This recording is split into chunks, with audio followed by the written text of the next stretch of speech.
I'm ready to jump into it if you are, sir. Let's go, Jake. Excellent. I got to tell you, I genuinely am a lifelong fan. I was raised on your movie, sir. So seriously, thank you for taking the time, man. I appreciate you. Well, I'm sorry for that. I apologize for what.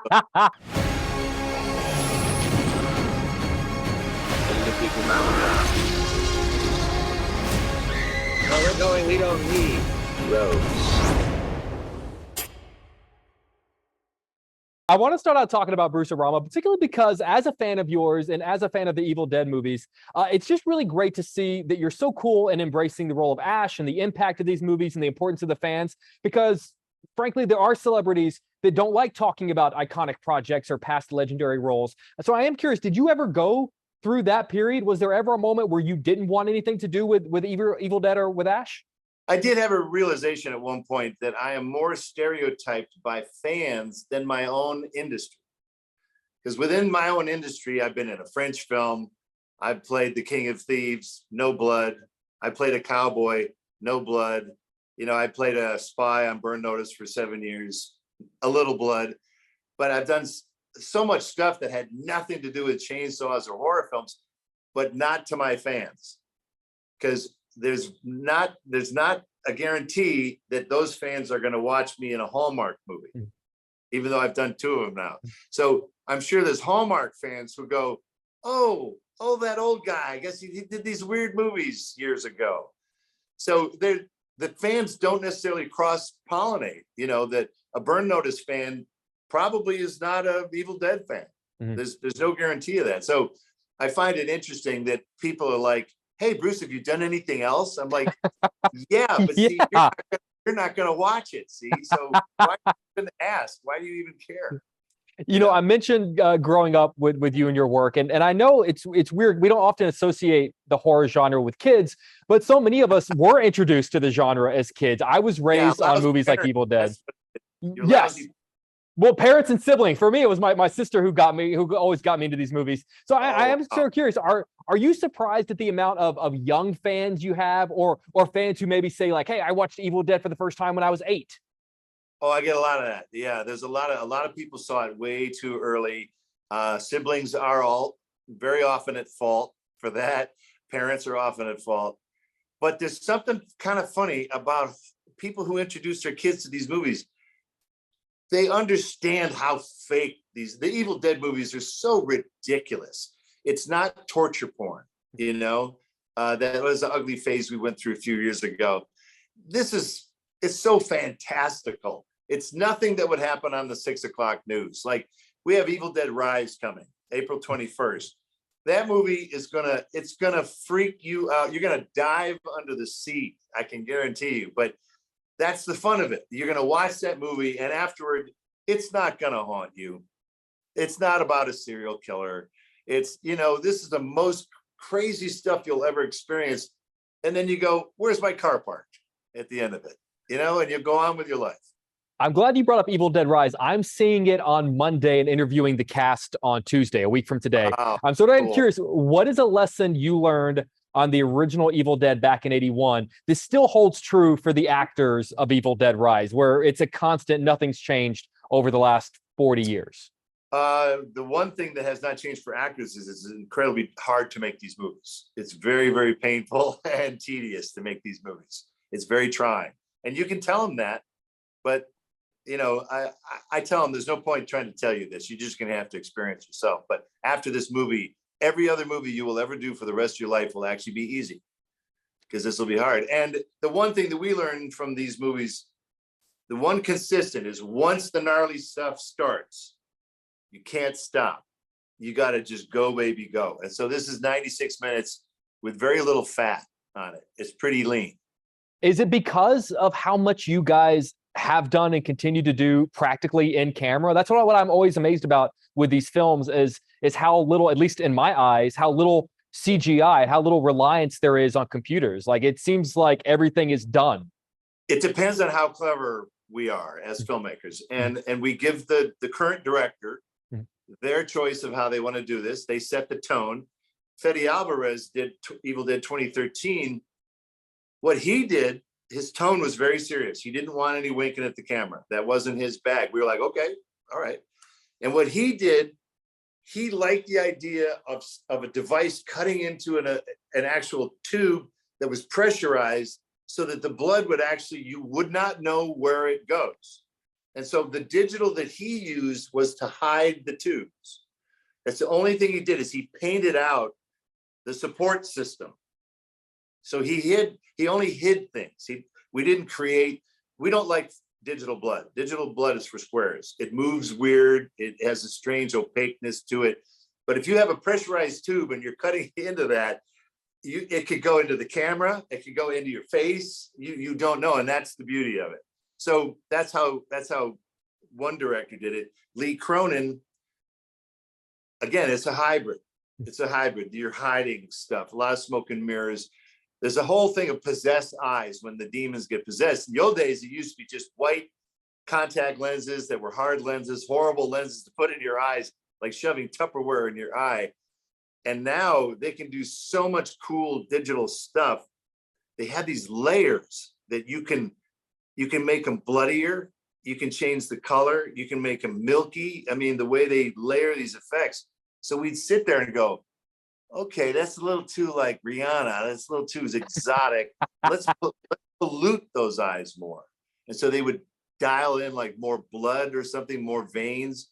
It's really cool. And thank God, no one can make fun of the cheesy Evil Dead effects ever again. In this current movie, it's flawless.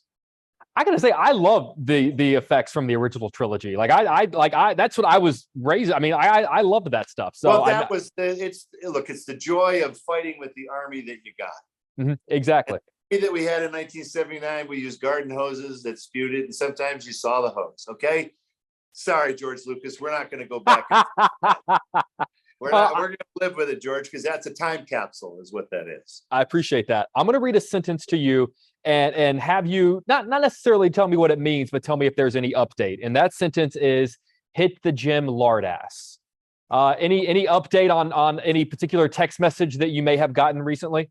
It is an April Fool's tradition to always check the date of a certain post. If it seems too good to be true, finally Bruce Campbell is working again. Finally, Bruce Campbell has a real part in a real movie again. He's going to be okay after all. No. So, full disclosure, it's all a crock. But having said that, in success, crazy things happen. How many shows have been rebooted?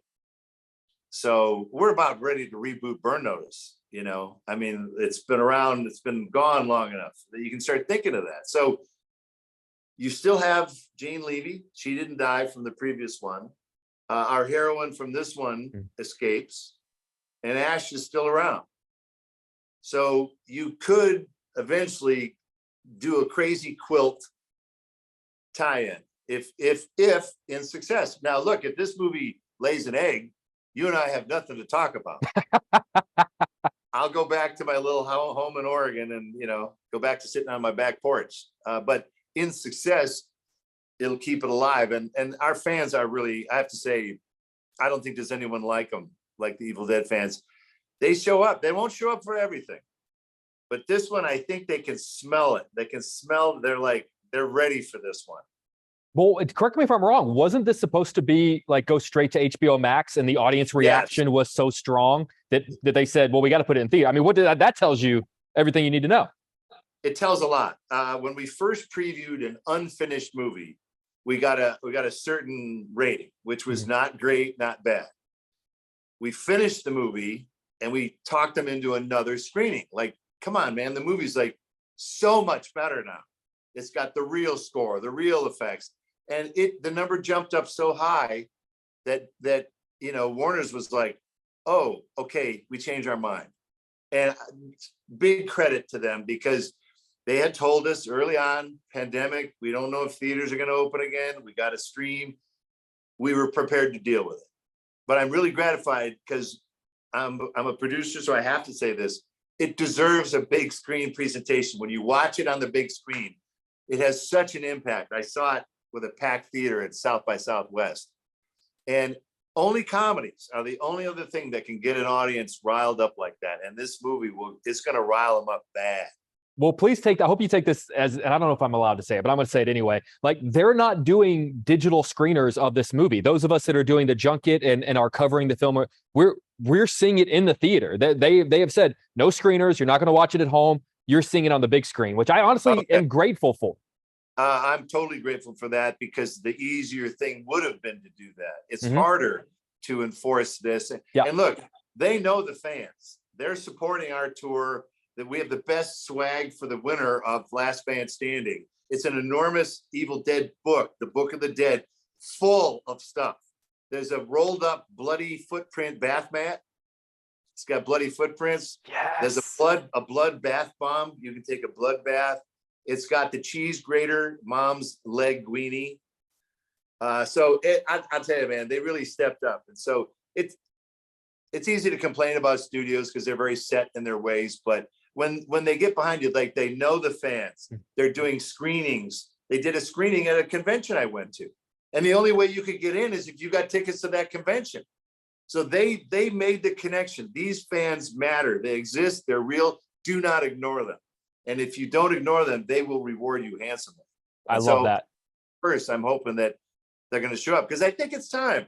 You're not always ready for an Evil Dead movie, but it's been 10 years. I'm always ready. Yeah. So we had 3 seasons of a TV show, but it hasn't been a movie in 10 years. Yeah. So fingers crossed. Well, if I have anything to say about it, it will be a massive success. I'm going to cut you loose on what might be kind of fun. Hopefully it's fun for you. But I wanted to, as an Evil Dead fan, run through just a handful of rumors I've heard over the years, urban legends I've always read, and you tell me if there's truth to them or if there's not. Yeah. At the end of shooting, you guys buried a time capsule beneath the cabin that has yet to be found. Correct. It was in the trapdoor, which was about 4 or 5 feet deep, and then it filled in when we were done. The cabin burned down since, filled in a lot of this hole, and people have been trespassing. They've been taking the bricks out of the fireplace, these sandstone bricks. I've been at conventions, a guy will slap the brick on the table and sit there and go, like, do you know where that's from? I'm like, dude, you're going to get an ass full of buckshot. You better stay off that private property. But yes, there is a time capsule. Is there truth that Sam Raimi is the person who burned down the cabin? Incorrect. There were squatters who I went back to take care of some business in that same town about 5 years later, went to the cabin.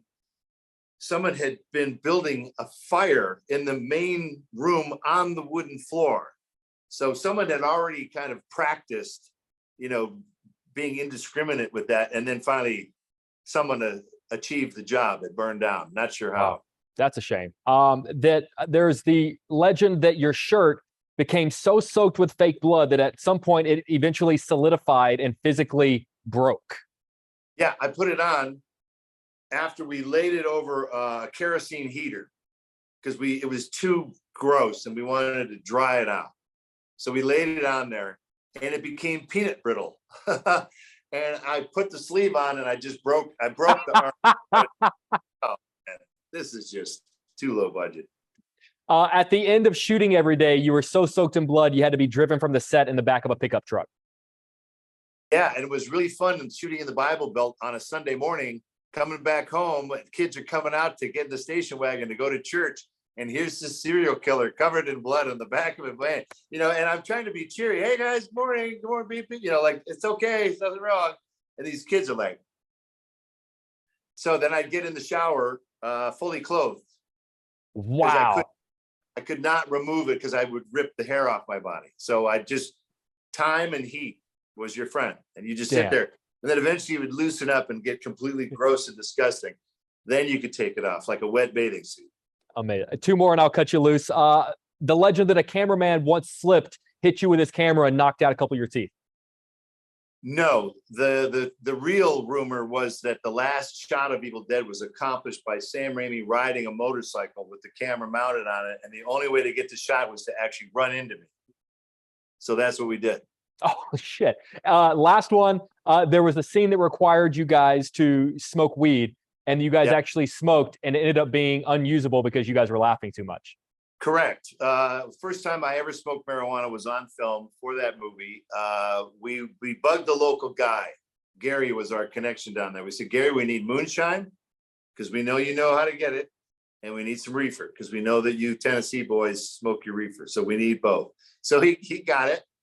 And so we had, this wasn't that far off from Easy Rider. Jack Nicholson supposedly smoked 58 joints in this campground scene. And he was nominated for Academy Award, right?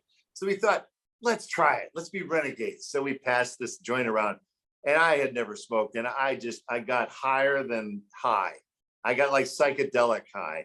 And it was like a time jump cut later. I heard the guys talking out on the porch of the cabin going, Sam, I don't think this is working. Yeah, Sam's like, yeah, I don't think it is either. So there's about 3 seconds of it in the movie. Wow. Mr. Campbell, if you can't tell, man, I'm such a fan of you and your work. I'm so excited for you to be here in Chicago. I'll be there. I'll get to see you in person. I get to shake your hand. But I seriously, I cannot wait to see the movie. Again, I'm seeing it on Monday, interviewing the cast on Tuesday. And man, I always got your back. And anything you ever need when you're in town, please let me know. I hope you like the movie. It's gonna. I guarantee you I will. Guarantee you I will, man. Hey, man, seriously, I can't thank you enough for taking the time, man. I appreciate you. Thank you. All right, be a good boy. Bye, guys. Take care.